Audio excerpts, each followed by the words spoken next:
आज हमारे पास एक कहानी है अरावली की आसेब ज़दा बाउली। ये बज़ाहिर तो एक सीधी सादी भूत प्रेत की कहानी लगती है। गुड़गांव में एक नौजवान जोड़ा विक्रम और अनन्या और उनके साथ पेश आने वाले वाक़यात। लेकिन हम इसकी गहराई में उतरकर ये खोजने की कोशिश करेंगे कि क्या ये वाकई कोई माफूकुल फितरत वाक़या है या फिर ये जदीद जिंदगी, तन्हाई और अपनी तारीख को नज़रअंदाज करने की एक नफ्सियाती अलामत है। ये सवाल ही इस कहानी की असल रूह है, खास तौर पे गुड़गांव जैसे शहर के पस मंजर में, जहाँ चंद दहाइयों में गांव की ज़मीनों पर शीशे की ऊंची ऊंची इमारतें खड़ी हो गई हैं। सही। तो ये कहानी सिर्फ रिवायत और जदीदियत का टकराव नहीं, बल्कि ये सवाल उठाती है कि क्या तरक्की का मतलब तारीख को रौंद कर आगे बढ़ाना है। और इस इंतकाम का मरकज बनते हैं विक्रम और अनन्या। जी। विक्रम एक सॉफ्टवेयर इंजीनियर है जिसकी दुनिया है सिफर और एक पर, हर चीज मंतकी। और अनन्या एक आर्टिस्ट जो दुनिया को एहसासात और रंगों से देखती है। बिल्कुल। तो वो मुंबई की तेज रफ्तार जिंदगी से तंग आकर गुड़गांव की एक नई सोसाइटी में घर खरीदते हैं। और उन्हें ये घर मार्केट से काफी सस्ता भी मिल जाता है। हाँ, जो हमेशा एक आम खतरे की घंटी होनी चाहिए। बिल्कुल। और इसकी वजह घर के पिछवाड़े में मौजूद एक पुरानी सूखी हुई बावली, वो सीढ़ियों वाला कुआं। विक्रम के लिए तो ये एक यूनिक आर्किटेक्चरल फीचर था, एक दिलचस्प चीज। जी, लेकिन अन्या को इसे पहली नजर में ही देखकर एक नाकाबिले बयां वहशत महसूस होती है। और यहीं से कहानी का मरकजी तजाद कायम होता है। ये सिर्फ विक्रम और अन्या की सोच का फर्क नहीं है, ये उस जगह की दो हकीकतों का तसाबुम है। एक वो चमकती हुई नई सोसाइटी जो नजर आती है, और दूसरी वो सदियों पुरानी तारीख जो इस बाउली की गहराइयों में दफन है। बिल्कुल।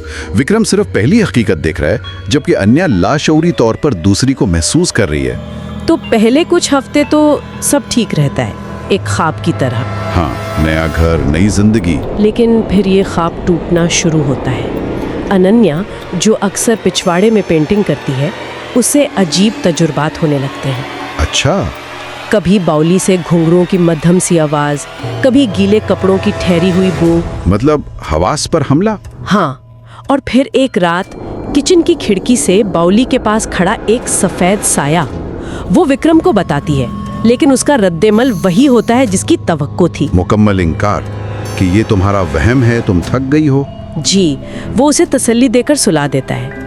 लेकिन क्या यहीं से अनन्या के हकीकी अकेलेपन का आगाज नहीं होता, जहां उसके सबसे करीबी शख्स ने ही उसके खौफ को हकीकत मानने से इनकार कर दिया। ये एक बहुत अहम नुक्ता है। विक्रम का इनकार सिर्फ मंतिक की बुनियाद पर नहीं है, ये एक तरह का वो डिफेंस मैकेनिज्म भी है। उसकी पूरी दुनिया उस ख्याल पर मबनी है कि हर चीज काबिल फहम है। सही। बाउली से आती आवाजें या साए उसकी इस पूरी हकीकत को चैलेंज करते हैं। तो अनन्या के तजुर्बे को झुटलाना उसके लिए अपनी दुनिया को बचाने के मुतरादिफ है। और इस अमल में वो अनन्या को जज्बाती तौर पर बिल्कुल तन्हा छोड़ देता है। जी। और इस तन्हाई का असर बहुत भयानक होता है। अनन्या की शख्सियत ही बदलने लगती है। अच्छा। वो हंसने बोलने वाली लड़की अब चुपचाप पर खोई खोई सी रहने लगी है। वो पेंटिंग छोड़ देती है और अब बस घंटों बाउली को तकती रहती है। और उससे भी ज्यादा परेशान कुन बात, वो कागज पर अजीबोगरीब निशान बनाती है और बार बार एक ही औरत का चेहरा। कैसा चेहरा? एक ऐसा चेहरा जिसकी आंखों में सदियों की उदासी और बेपनाह गुस्सा भरा है। मतलब उसकी अपनी तख्लीकी तवानाई अब किसी और जरिए से बाहर आ रही है। वो रूह अपनी कहानी अनन्या के हाथों से लिखवा रही है। और फिर एक रात वो होता है जो विक्रम की रीढ़ की हड्डी में सर्द लहर दौड़ा देता है। वो अनन्या को नींद में चलते हुए पकड़ता है। वो बाउली की तरफ जा रही होती है। ओ खुदाया। जब वो उसे हिलाकर जगाने की कोशिश करता है तो अनन्या एक ऐसी आवाज में बोलती है जो उसकी अपनी नहीं होती, एक ठंडी सरगोशी जैसी आवाज। वो कहती है वो अकेली है, उसे मेरी जरूरत है। ये जुमला सुनकर वाकई रोंगटे खड़े हो जाते हैं। बिल्कुल। क्योंकि ये महज एक हमला नहीं, ये एक जज्बाती ताल्लुक बनाने की कोशिश है। वो रूह अनन्या को अपनी तन्हाई में शरीक करना चाहती है। लेकिन यहाँ ये सवाल भी पैदा होता है, क्या ये आवाज सिर्फ उस रूह की है या ये अनन्या की अपनी अंदरूनी तन्हाई की भी अक्कासी है?